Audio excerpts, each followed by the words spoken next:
Jeff Bale from Flash Evolution. We are trying to encourage you to do something. We recently had a video blog and a blog about getting off the couch.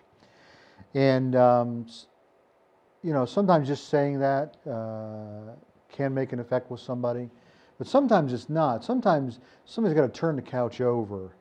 And kind of the point of my next video blog is that there's a fellow named Leon Trotsky who said this: you may not be interested in war, but war is interested in you. And I don't know if you know who Leon Trotsky is, but you might say, that's a strange person for you to quote. Leon Trotsky was a Russian Marxist revolutionary and a theorist, Soviet politician, and the founder of the first leader of the Red Army. He was a major figure in the Bolshevik victory in the Russian Civil War in 1918 and 1923. Trotsky became involved in revolutionary activities in 1896. He was introduced to Marxism later that year, which he originally opposed. During periods of exile and imprisonment, he gradually became a Marxist. So what is Marxism? It's a bit complicated, so I'll let you do your own research, but basically it's an argument of capitalism versus socialism and its effect on classes of people.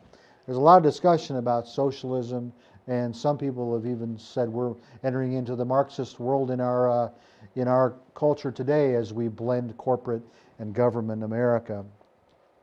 I'll leave that for smarter people to talk about, because at the end of the day, I can't probably fix that, but I can fix things that come my way.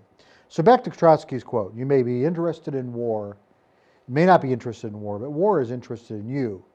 When war comes, it even drives the lukewarm into the conflict. No choice.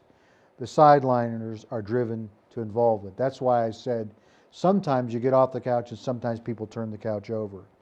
So you may be asked, Jeff, where are you going with this? What's the point?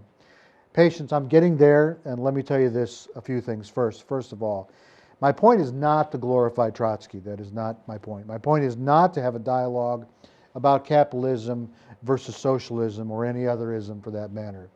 It's not to talk about the ills of war, but it is to say whether you care about something or not, sometimes it becomes a catalyst to bring you to care.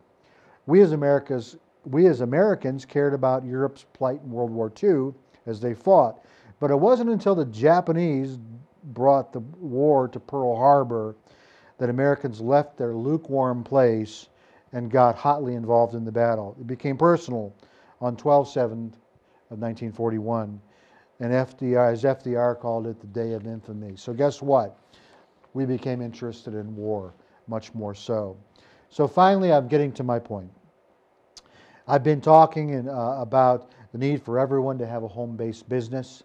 For tax reasons, it's a must, unless you enjoy giving money to Uncle Sam. And at the end of your life, you will give money to your Uncle Sam, or you'll give it to the social good. But it's not necessarily, I would like to have choice to where that money goes.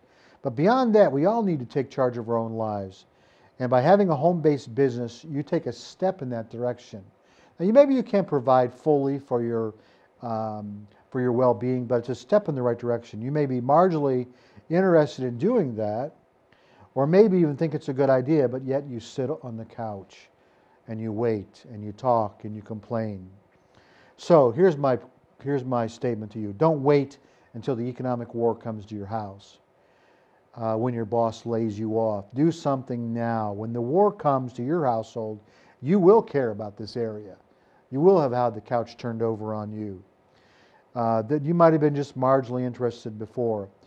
But you'll be struggling from financial pressure of the immediate cash flow problem created by you getting laid off. And it'll be difficult then to do something. A friend of mine says this a lot. He said, the time to dig your well is not when you're thirsty. Think about that. Plan for the future. Get involved. Do a little bit now. Do some more later. And you'll be glad you did. So if your protection and gaining control is not a motivation, then do it because you want a bigger piece of the pie. Someone said this about your career. If you work really, really hard at your job, then your boss will get the house he desires. Again, don't be part of someone else's dream. Create your own. So I'm telling you, take control. Grab a shovel, dig your well. And if you need help doing that, please come to myflashevolution.com. We have some video and some written products that can help you as you develop your idea to learn how to make money. Jeff Bale, Flash Evolution.